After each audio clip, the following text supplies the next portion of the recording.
Neat ರದ್ದುಗೊಳಿಸಬೇಕು ಹಾಗೂ ವೈದ್ಯಕೀಯ ಆಕಾಂಕ್ಷಿಗಳಿಗೆ ಹೊಸ ಪ್ರವೇಶ ಪರೀಕ್ಷೆ ತರಬೇಕು ಅಂತ ಪಶ್ಚಿಮ ಬಂಗಾಳದ ವಿಧಾನಸಭೆ ನಿರ್ಣಯ ಅಂಗೀಕರಿಸಿದೆ. ನಿರ್ಣಯ ಮಂಡಿಸಿದ ರಾಜ್ಯ ಸಂಸದೀಯ ವ್ಯವಹಾರಗಳ ಸಚಿವ ಸೋವನ್ದೇವ ಚಟ್ಟೋಪಾಧ್ಯಾಯ, ವೈದ್ಯಕೀಯ ವಿಜ್ಞಾನದಲ್ಲಿ ಆಸಕ್ತಿ ಹೊಂದಿರುವ ವಿದ್ಯಾರ್ಥಿಗಳಿಗೆ ಉಚಿತ ಮತ್ತು ನ್ಯಾಯಯುತ ಪ್ರವೇಶ ಪರೀಕ್ಷೆಯನ್ನ ನಡೆಸಲು ರಾಷ್ಟ್ರೀಯ ಪರೀಕ್ಷಾ ಸಂಸ್ಥೆಗೆ ಸಾಧ್ಯವಾಗುತ್ತಿಲ್ಲ ಅಂತ ಆರೋಪಿಸಿದ್ರು. ರಾಜ್ಯದಲ್ಲಿ ಜಂಟಿ ಪ್ರವೇಶ ಪರೀಕ್ಷೆಗಳನ್ನ ಪುನರಾರಂಭಿಸುವಂತೆ ಸರ್ಕಾರಕ್ಕೆ ಒತ್ತಾಯಿಸಲಾಗಿದೆ.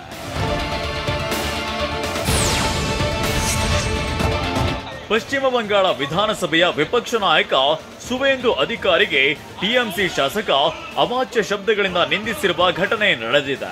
ಈ ಬಗ್ಗೆ ವಿಡಿಯೋ ವೈರಲ್ ಕೂಡ ಆಗಿದ್ದು, ಸುವೇಂದು ಅಧಿಕಾರಿ ಸ್ಪೀಕರ್ಗೆ ಪತ್ರ ಬರೆದಿದ್ದಾರೆ. ವಿಧಾನಸಭೆ ಆವರಣದಲ್ಲಿ ನನಗೆ ಭದ್ರತೆ ಭೀತಿ ಇದೆ. ಟಿಎಂಸಿ ಶಾಸಕ ತಪನ್ ಚಟರ್ಜಿ ನನ್ನನ್ನ ನಿಂದಿಸಿ ಹಲ್ಲೆಗೆ ಯತ್ನಿಸಿದ್ದಾರೆ. ಅವರ ವಿರುದ್ಧ ಕ್ರಮ ಕೈಗೊಳ್ಳಿ ಅಂತ ಸ್ಪೀಕರ್ ಬಿಮನ್ ಬಂದೋಪಾಧ್ಯಾಯಗೆ ಪತ್ರ ಬರೆದಿದ್ದಾರೆ.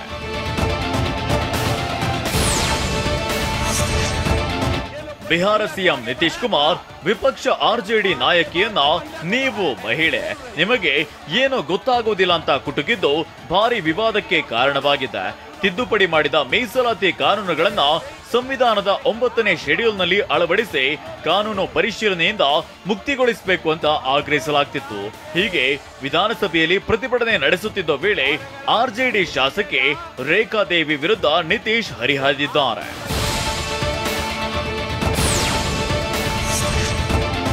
ನೀಟ್ ಯುಜಿ ಪ್ರಶ್ನೆ ಪತ್ರಿಕೆ ಸೋರಿಕೆ ವಿವಾದ ಬೆನ್ನಲ್ಲೇ ಬಿಹಾರ ಸರ್ಕಾರ ಪ್ರಶ್ನೆ ಪತ್ರಿಕೆ ಸೋರಿಕೆ ವಿರುದ್ಧ ಮಸೂದೆ ಅಂಗೀಕರಿಸಿದೆ.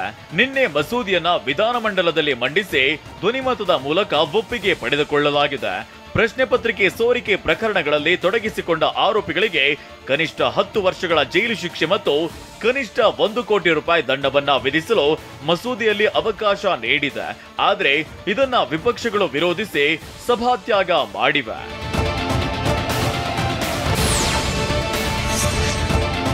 ನಿನ್ನೆ ರೈತ ಮುಖಂಡರು ರಾಹುಲ್ ಗಾಂಧಿ ಅವರನ್ನ ಭೇಟಿ ಮಾಡಿದ್ದು, ರೈತರೊಂದಿಗೆ ರಾಹುಲ್ ಗಾಂಧಿ ಸಭೆ ನಡೆಸಿದ್ದಾರೆ.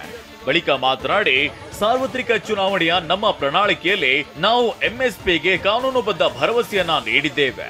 ನಾವು ಮೌಲ್ಯಮಾಪನವನ್ನ ಮಾಡಿದ್ದು ಅದನ್ನ ಕಾರ್ಯರೂಪಕ್ಕೆ ತರಬಹುದಾಗಿದೆ. ಅದರ ಅನುಷ್ಠಾನಕ್ಕಾಗಿ ಸರ್ಕಾರದ ಮೇಲೆ ಒತ್ತಡ ಹೇರಲಿದ್ದೇವೆ ಅಂತ ಹೇಳಿದ್ದಾರೆ.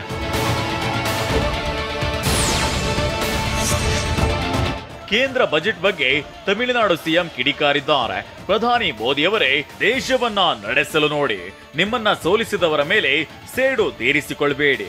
ನೀವು ರಾಜಕೀಯ ಇಷ್ಟ ಇಲ್ಲದಿರುವಿಕೆ ಆಧರಿಸಿ ಸರ್ಕಾರ ನಡೆಸಬೇಡಿ. ಚುನಾವಣೆ ಮುಗಿದಿದೆ, ಈಗ ನಾವು ದೇಶದ ಬಗ್ಗೆ ಯೋಚಿಸಬೇಕು ಅಂತ ಹೇಳಿದ್ದೀರಿ. ಆದ್ರೆ ನಿನ್ನೆಯ ಬಜೆಟ್ 2024 ನಿಮ್ಮ ಆಡಳಿತವನ್ನ ಉಳಿಸುತ್ತದೆ, ದೇಶವನ್ನಲ್ಲ ಅಂತ ಸ್ಟಾಲಿನ್ ಟ್ವೀಟ್ ಮಾಡಿದ್ದಾರೆ.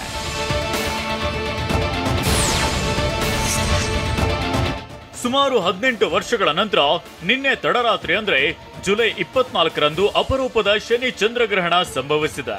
ರಾತ್ರಿ 1:30ಕ್ಕೆ ಆರಂಭವಾದ ಚಂದ್ರಗ್ರಹಣ ಜುಲೈ 25ರ ಬೆಳಿಗ್ಗೆ 2:25ಕ್ಕೆ ಕೊನೆಗೊಂಡಿದೆ. ಚಂದ್ರನು ನೇರವಾಗಿ ಶನಿಯ ಮುಂದೆ ಹಾದು ಹೋದಾಗ ಸಂಭವಿಸುವ ಗ್ರಹಣವೇ ಶನಿ ಚಂದ್ರಗ್ರಹಣ ಅಂತ ಕರೆಯುತ್ತಾರೆ. ನಿನ್ನೆ ಸಂಭವಿಸಿದ ಗ್ರಹಣ ದೆಹಲಿ, ಕೋಲ್ಕತ್ತಾ ಸೇರಿದಂತೆ ಉತ್ತರ ಭಾರತದ ಅನೇಕ ಪ್ರದೇಶಗಳಲ್ಲಿ ಗೋಚರಿಸಿದೆ.